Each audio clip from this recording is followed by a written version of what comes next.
Welcome to districts. This is professor Vinod Kumar. ఇవాళ మనము చాలా ఇంపార్టెంట్ టాపిక్ డిస్కస్ చేసుకుందాం. ప్రధానంగా దానికంటే ముందు టాపిక్లో పోయే ముందు మీరు ఛానల్ లైక్ చేయండి, షేర్ చేయండి, అలాగే సబ్స్క్రైబ్ చేయండి, కామెంట్ పెట్టండి, అలాగే ఆర్థికంగా కూడా సహకరించండి. ఇవాళ బీసీల మీద ఎనలేని ప్రేమను కనపరుస్తుంది మన లిక్కర్ డాన్గా జైలు పోయొచ్చి వాళ్ళ ఏ పార్టీలో అయితే విపరీతమైన అవినీతి కుంభకోణాలకు పాల్పడినట్టుగా మనకు కొంత ఇప్పుడిప్పుడే నిర్ధారణకు వస్తున్న విషయాలు ఏవైతే బయటపడుతున్నాయో, ముఖ్యంగా మొన్న రేవంత్ రెడ్డి అసెంబ్లీలో చాలా గంభీరంగా మాట్లాడి ఎట్లనైతే రైతుల యొక్క పూర్తి ఇన్ఫర్మేషన్ అంతా కూడా విదేశాలకు ఎట్లయితే తాకట్టు పెట్టి ఇవాళ 1000 కోట్లు సంపాదించిన చరిత్ర బీఆర్ఎస్తో. సో ఇవాళ ఆ కుటుంబం అంతా కూడా 1000 కోట్ల రూపాయల ఆర్థిక నేరాలకు పాల్పడినట్టుగా మనకు మెల్లమెల్లగా ఒక్కొక్కటి బయటపడుతుంది. సో ఆ క్రమంలోనే మొన్నటిదాకా జైల్లో ఉండొచ్చిన కవిత గారు ఇవాళ బీసీల మీద ఆమె 10 ఏళ్ల తర్వాత ఎనలేని ప్రేమ పొంగుకొస్తుంది. కారణం ఏంటిదంటే లోకల్ బాడీ ఎన్నికల్లో రేపు బీఆర్ఎస్ కనుక ఖచ్చితంగా ఓడిపోతే, లేదంటే అనుకున్నంతగా సాధించకపోతే ఆ పార్టీకి కనుమరుగే అవకాశాలు ఉన్నాయి. ఎందుకంటే గ్రామాలలో ఇంపార్టెంట్ అంటే నాయకత్వం అనేది చాలా ఇంపార్టెంట్. రేపు భవిష్యత్తులో మళ్ళీ వాళ్ళ అధికారంలోకి రావాలన్నా, జిహెచ్ఎంసీలో దాని ప్రభావం చూపెట్టాలన్నా ఖచ్చితంగా ఈ లోకల్ బాడీ ఎన్నికల్లో బీఆర్ఎస్ సత్తా చూపెడితే తప్ప అది ముందుకు పోలేదు. సో కాబట్టి సత్తా చూపెట్టాలంటే ఇవాళ కాంగ్రెస్ మీద బ్లేమ్ చేయడం అనేది ఒక బ్లేమ్ గేమ్గా ఇవాళ బీసీల ఎజెండాను భుజానెత్తుకున్నారు కవిత గారు. ఇవాళ బీసీలకు ఏం చేశారు మరి కవిత గారు? మీరు 10 ఏళ్లలో మీరు చేసింది ఏందో చెప్పాలి. బీసీలకు మీరు ఫలాన్ని చేశారా? వాళ్ళ బడ్జెట్ పెంచారా? వాళ్ళ భూమి పెంచారా? బీసీ బంధు ఇచ్చారా? లేకపోతే వాళ్ళ వృత్తి నైపుణ్యాలను పెంచారా? లేకపోతే వాళ్ళ మంత్రి పదవిలో ఎక్కువ సీట్లు ఇచ్చారా? ఎక్కువ అవకాశాలు ఇచ్చారా? ఎంపీలు ఇచ్చారా? ఎక్కువ అవకాశాలు ఎమ్మెల్యేలు ఇచ్చారా? కానీ చివరికి లోకల్ బాడీ ఎన్నికల్లో మీరు ఇచ్చిన పర్సెంటేజ్ ఎంత? వాళ్ళు ఇవాళ ఏదైతే సుప్రీంకోర్టు 50% సీలింగ్ సాకుతోని మీరు అనవసరంగా ఆయనతో ఉన్నదాన్ని కాస్త తగ్గించి 32% కాస్త 18% తగ్గించేసి ఇవాళ బీసీలకు తీరని అన్యాయం చేసిన చరిత్ర మీది. బడ్జెట్లో కూడా బీసీలకు రావాల్సిన వాటా ఇవ్వలేదు. చివరికి ఎంపీసీల కార్పొరేషన్ ఏర్పాటు చేసి 1000 కోట్లు కేటాయించి దానికి రూపాయి కూడా కేటాయించకపోవడం, దాంట్లో ఏమి ఇవాళ మాకేం ఎంబీసీ కార్పొరేషన్ వల్ల ఏం ఒరిగింది లేదని చెప్పేసి ఇలా మోస్ట్ బ్యాక్వర్డ్ కులాలన్నీ కూడా ఇవాళ బీఆర్ఎస్ గద్దెదించినాయి. అంటే మీరు బీసీలకు న్యాయం చేస్తే బీసీలకు సంబంధించి మీరు ఏ రకమైన చట్టాలు తీసుకురాగలిగి చెప్పండి. బీసీ కమిషన్, తొలి బీసీ కమిషన్ చైర్మన్ ఎవరైతే మన ఆయన ఉన్నారో ఆయన అనేక ప్రతిపాదనలు చేసినప్పటికీ కూడా, అనేక చట్టాల మార్పులను తీసుకొచ్చినప్పటికీ, రాజకీయ రిజర్వేషన్ల గురించి ఆయన చర్చ పెట్టినప్పటికీ కూడా, అంతేకాకుండా బీసీలకు సంబంధించి ఇవాళ కేవలం అసెంబ్లీ తీర్మానాలకి పరిమితమైతే సరిపోదు కదా.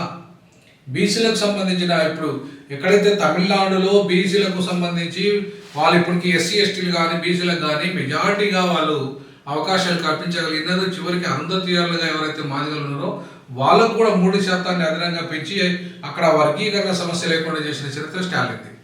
బీసీలకు అత్యధికంగా ఈ దేశంలో రిజర్వేషన్లు ఎవరైనా ఇస్తున్నారంటే అది స్టాలిన్ ప్రభుత్వము, తమిళనాడు ప్రభుత్వము. మరి స్టాలిన్ ప్రభుత్వంతో మీరు పోయిండ్రు, చర్చలు పెట్టిండ్రు, ఏమైంది? మరి అక్కడ ఉన్న చట్టాలను ఇక్కడ ఎందుకు అమలు చేయలేకపోతే పోయారు? మాది జాతీయ పార్టీ అని చెప్పేసి బీఆర్ఎస్ అని పెట్టుకొని ఆ బీఆర్ఎస్ తుస్సుమని పక్క రాష్ట్రంలో పోటీ చేయకుండా, మహారాష్ట్రలో పోటీ చేయకుండా, ఎక్కడ పోటీ చేయకుండా, ఎక్కడ ఒక సీటు గెలవకుండా, ఇక్కడ కూడా ఒక ఎంపీ గెలవకుండా ఇలా చతికిల పడిన బీఆర్ఎస్ పార్టీ ఇవాళ అవినీతిలో ఈ స్థాయిలో ఇక్కడ దాకా అంటే గొంతు దాకా కూడా కూరుకుపోయి కంప్లీట్గా ఇలా అవినీతి కుంభకోణాల్లో ఇరుక్కుపోయిన ఆ పార్టీని ఇవాళ బీసీ జపం పేరుతో బయటకు తీయాలనే ప్రయత్నం చేస్తున్న కవిత గారు మీకు అభినందనీయులే. కానీ ఇవాళ బీసీలకు ఏం చేయకుండా మీకు ఎట్లా ఎందుకు ఓటేయాలని చెప్పేసి ఇలా బీసీలు అనుకుంటున్నారు కవిత గారు. అంతా బీసీలు కన్ను మూసుకొని ఏం లేదు. ఇవాళ మీరు ఏదైతే ఈ బీసీ జపం చేస్తున్నారో ఆ బీసీ జపం గత 10 ఏళ్ళుగా ఎందుకు చేయలేదు కవిత గారు? గత 10 ఏళ్ళుగా మీరు ఎందుకు మీ నాన్న మీద కొట్లాడలేదు కవిత గారు? మీ నాన్న బీసీలకు అన్యాయం చేస్తుంటే ఎందుకు సైలెంట్గా ఉన్నారు కవిత గారు?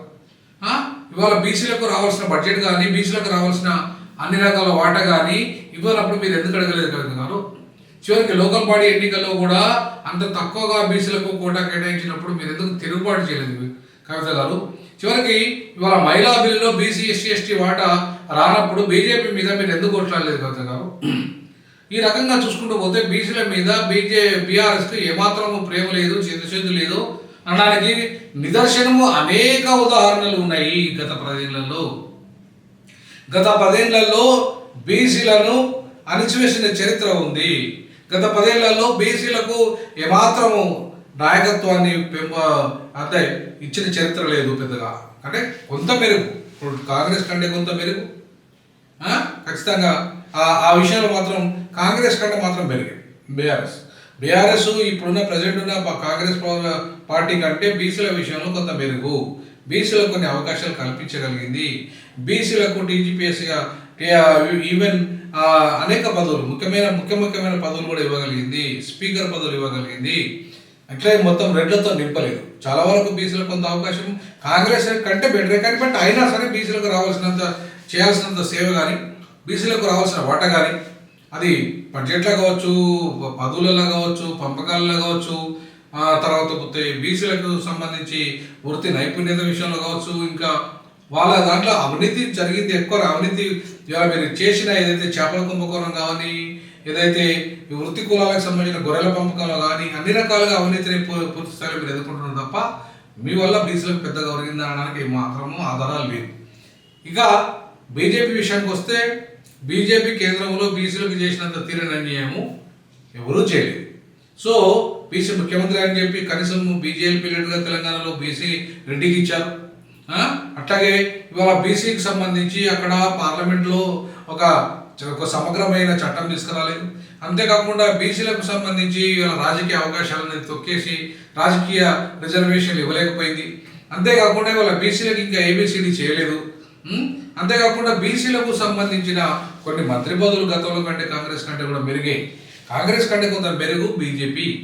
కాంగ్రెస్ కంటే చాలా విషయాల్లో బీసీలకు తగు న్యాయం చేసే దిశగా బీజేపీ అడుగులు వేసినప్పటికీ తగినంతగా చేయలేదు. అందులో కీలకంగా రాజకీయ రిజర్వేషన్లు ఇవ్వలేదు. అంతేకాకుండా బీసీకి ప్రత్యేకమైన మంత్రిత్వ శాఖ ఇవ్వలేదు. బీసీలకు రావాల్సిన వాటా ఇంకా రావాల్సింది కేంద్రంలో అట్లాగే అనేక పథకాల్లో బీసీల వాటా బీసీలకు రాలేదు. సో బట్ అయినా సరే బీసీలకు ఇవాళ ఆ పార్టీలో కీలకమైన కొన్ని పదవులు దక్కినప్పటికీ కొంత దగ్గర కూడా అవకాశాలు ఉన్నప్పటికీ ముఖ్యమంత్రి స్థాయిలో బీసీలు లేకపోవడం అనేది కూడా ఇవాళ చాలా విచారించాల్సిన విషయము. ఎంతమంది బీసీలు ముఖ్యమంత్రులుగా ఉన్నారు? ఇవాళ బీసీ ప్రధానమంత్రిగా ఉండి బీసీ ముఖ్యమంత్రిగా ఎందుకు ఉండకూడదు? బీసీ ప్రధానమంత్రి అని చెప్పుకుంటున్న నరేంద్ర మోడీ బీసీల విషయంలో ఇంతవరకు ఒక్కటి కూడా చేయలేకపోయాడు కదా. చట్టసభలో ఎట్లయితే స్టాలిన్ రాష్ట్ర స్థాయిలో చేయగలిగిండో బీసీలకు, దాంట్లో కనీసం ఒక 10% 20% కూడా కేంద్ర స్థాయిలో ఇవాళ నరేంద్ర మోడీ ప్రభుత్వం చేయలేకపోయింది. సో కాబట్టి వాళ్ళ బీసీలకు రావాల్సిన విషయంలో వాళ్ళకు బడ్జెట్ పెంపకంలో కానీ, రాజకీయ రిజర్వేషన్లు కానీ, అట్లాగే కులగణన విషయం కానీ, జనగణనలో కులగణన చేర్చే విషయం కానీ, లేదంటే ఏబిసిడీలు మొత్తం జాతీయ స్థాయిలో బీసీ రిజర్వేషన్ల ఏబిసిడి వర్గీకరణ కానీ, ఇవన్నీ ఏవి కూడా చేయని బీజేపీ ఇవాళ బీసీ జపం మాత్రం చేస్తుంది. బీసీ ముఖ్యమంత్రి అని గతంలో జపం చేసింది. ఇప్పుడు మరి రేపు ఏం చేస్తుందో బీసీ ముఖ్యమంత్రి చేయడానికి పక్కన పెడుతుందా? దళితులకు ఏదో బీజేపీ రాష్ట్ర పగ్గాలు దళితులకు ఇస్తామని చెప్పేసి ఒక చర్చ జరుగుతుంది. మరి దళితులకు ఇస్తే అది మాలకు ఇస్తుందా, మాదికి ఇస్తుందా? ఎందుకంటే మాదిగలకి ఇచ్చే అవకాశం ఎక్కువ ఉంటుంది. ఎందుకంటే బీజేపీకి సపోర్ట్ చేశారు మందకృష్ణ మాదిగ. కాబట్టి బీజేపీ అంటే మాదిగలకు ఒకవేళ అధ్యక్ష పదవి వస్తే ఇవాళ ముఖ్యమంత్రి పదవి మరి బీసీలకు రావాలి కదా. కాబట్టి బీసీ ఎజెండాలో అంటే సామాజిక ఎజెండాలో నిజంగా కాంగ్రెస్తో పోల్చుకుంటే బీజేపీ ఇదే ఉత్తర భారతదేశంలో చాలా మెరుగ్గా సామాజిక న్యాయాన్ని అమలు చేసింది. కాబట్టి సామాజిక న్యాయాన్ని అది చాలా వరకు ఎవరైతే అన్రిచ్డ్ పీపుల్కు అవకాశాలు కల్పించింది. కాబట్టి ఎక్కువ శాతం బీజేపీని గెలిపించారు. ఎక్కువ శాతం బీజేపీ చాలా రాష్ట్రాల్లో ఇలా బీజేపీ గెలవడానికి కారణం బీసీలు ఇవాళ బీజేపీ వైపు మొగ్గు చూపడమే. దానికి సామాజిక న్యాయ ఎజెండాను ఇవాళ చాలా ఎక్కువగా అమలు చేసిన చరిత్ర కాంగ్రెస్ కంటే బీజేపీది. బట్ అయినా కూడా ఇవాళ జనగణలో కులగణన చేర్చకపోవడం, రాజకీయ రిజర్వేషన్లు ఇవ్వకపోవడం, ప్రత్యేక మంత్రిత్వ శాఖ ఇవ్వకపోవడం, బడ్జెట్ పెంచకపోవడం, అట్లాగే వృత్తి నైపుణ్యతల విషయంలో కూడా ఇంకా రావాల్సిన బడ్జెట్ను ఇవ్వకపోవడం, ఇవన్నీ కూడా ఇవాళ మైనస్. బీసీ ప్రధానమంత్రి అయ్యుండి కూడా ఇవన్నీ చేయలేదు బీసీలకు అని చెప్పేసి ఒక వ్యతిరేకత కూడా ఇవాళ బీసీలో ఉంది. కాబట్టి బీజేపీ కూడా ఒక రకంగా బీసీలను చాలా వరకు మోసం చేసినట్టే లెక్క. ఇంకా కాంగ్రెస్ విషయానికి వస్తే దుర్మార్గంగా కాంగ్రెస్ బీసీలను మోసం చేసిన పార్టీ. కాకా కాలకర్ కమిషన్ మొదలుకుంటే మండల్ కమిషన్ వరకు ఇలా బీసీలకు రిజర్వేషన్ను అమలు చేయని చరిత్ర, దుర్మార్గంగా అణిచివేసిన చరిత్ర ఇవాళ కాంగ్రెస్ పార్టీది. ఉమ్మడి ఆంధ్రప్రదేశ్లో ఒక్క బీసీని ముఖ్యమంత్రి చేయకుండా, బీసీలకు మంత్రివర్గంలో సరైన స్థానం ఇవ్వకుండా, బీసీలకు బడ్జెట్ పెంచకుండా, బీసీలకు వృత్తి నైపుణ్యత సంబంధించిన విషయాలలో కూడా ప్రత్యేకమైన స్కిల్ పెంచకుండా, వాళ్ళకు బడ్జెట్ ఇవ్వకుండా, వాళ్ళకు సరైన సమగ్రమైన పథకాలు రూపొందించకుండా, బీసీ సప్లాన్ అమలు చేయకుండా, అంతేకాకుండా ఇవాళ కులగణన జనగణనతో పాటు కులగణన చేస్తామన్న ఒకే ఒక్క 42% ఇస్తాము లోకల్ బాడీలను ఈ రెండు నినాదాలతోని ఇలా బీసీ ఓట్లను కొలగొట్టాలని చూస్తుంది కాంగ్రెస్ పార్టీ. బట్ నేనంటున్నా ఇవాళ రేవంత్ రెడ్డి గారు, మీరు తమిళనాడు మోడల్ని ఇవాళ తీసుకోండి. మీరు దక్షిణాది గురించి మాట్లాడుతున్నారు, గత ఎంపీగా ఉన్నప్పుడు మాట్లాడారు, ఇప్పుడు ముఖ్యమంత్రిగా ఉన్నప్పుడు కూడా ఇవాళ డీలిమిటేషన్ మీద మాట్లాడారు. బట్ సంతోషమే, కానీ తమిళనాడు మోడల్ ఆఫ్ డెవలప్మెంట్లో మీరు ఆ మోడల్ని ఇవాళ అమలు చేయడం లేదు. ఇక్కడ ఈడబ్ల్యూఎస్ రిజర్వేషన్లో మీరు 10% అమలు చేస్తున్నారు. ఏ బేస్ మీద అమలు చేస్తున్నారు రేవంత్ రెడ్డి గారు? అది బీసీ ఎస్సీ ఎస్టీలకు తీరని అన్యాయం చేస్తుంది ఈడబ్ల్యూఎస్ రిజర్వేషన్.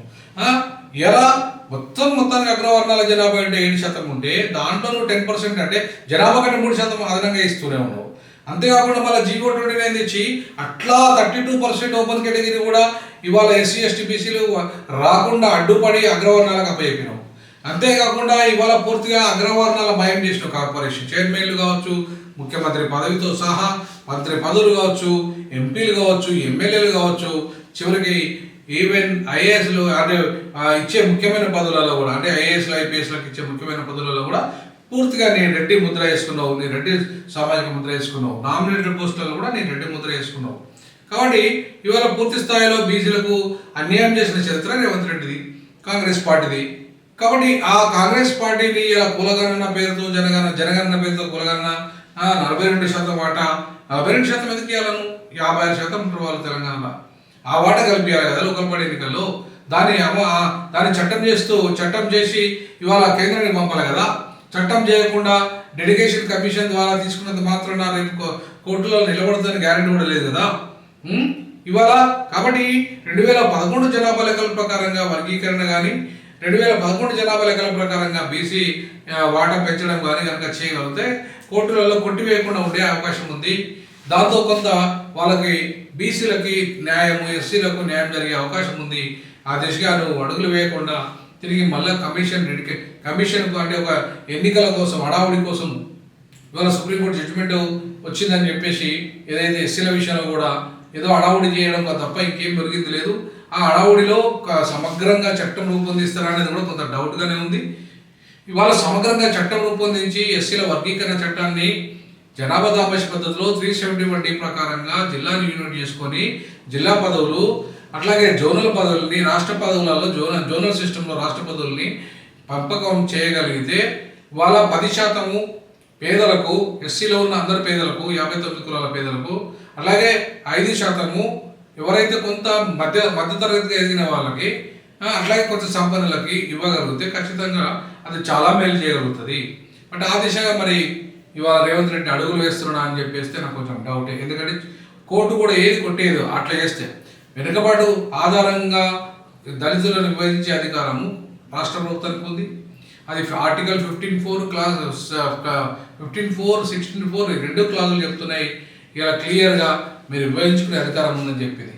అట్లాగే ఇవాళ పంజాబ్లో అక్కడ ఆల్రెడీ రాష్ట్ర ప్రభుత్వం విభజించింది.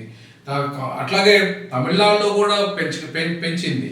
కాబట్టి రాష్ట్ర ప్రభుత్వాలకు రిజర్వేషన్లను పెంపే అధికారం, తగ్గించే అధికారం ఉంది. కాబట్టి ఎస్సీలకు సంబంధించి కూడా ఆ రిజర్వేషన్ అంశంలో వెనుకబాటు ఆధారంగా చేసుకునే అధికారం రాష్ట్ర ప్రభుత్వాలకు ఉంది.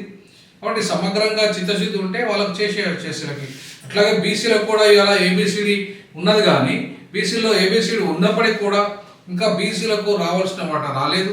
అలాగే బీజేపీ ఏదైతే మహిళలకు కోటా ఇస్తుందో ఎస్సీ ఎస్టీలకు కూడా బీసీ మైనార్టీలకు కూడా ఆ మహిళా కోటాలు కూడా వాటా రావాలని చెప్పే విషయంలో కూడా కాంగ్రెస్ చిత్తశుద్ధి కాబట్టి ఈ చిత్తశుద్ధి లేని శివ పూజలేలరా, బీసీల పట్ల ప్రేమ లేని, ఎస్సీ ఎస్టీల పట్ల ప్రేమ లేని ఈ బీజేపీ, బీఆర్ఎస్, కాంగ్రెస్ పార్టీలు వాళ్ళ ఓట్ల కోసం ఆడుతున్న నాటకంలో, డ్రామాల్లో మనం దీన్ని చూడాలి తప్ప వాళ్ళు ఇచ్చే వాటితో ఏమో ఒరిగిపోతుందని చెప్పేసి నాకైతే ఏం నమ్మకం లేదు. తప్పకుండా ఇప్పుడు రానున్న రోజుల్లో బీసీ, ఎస్సీ, ఎస్టీలు 93% ఉన్నారు. జీవో 29 తీసుకొచ్చిన అన్యాయం చేసిన చరిత్ర కూడా కాంగ్రెస్ పార్టీదే.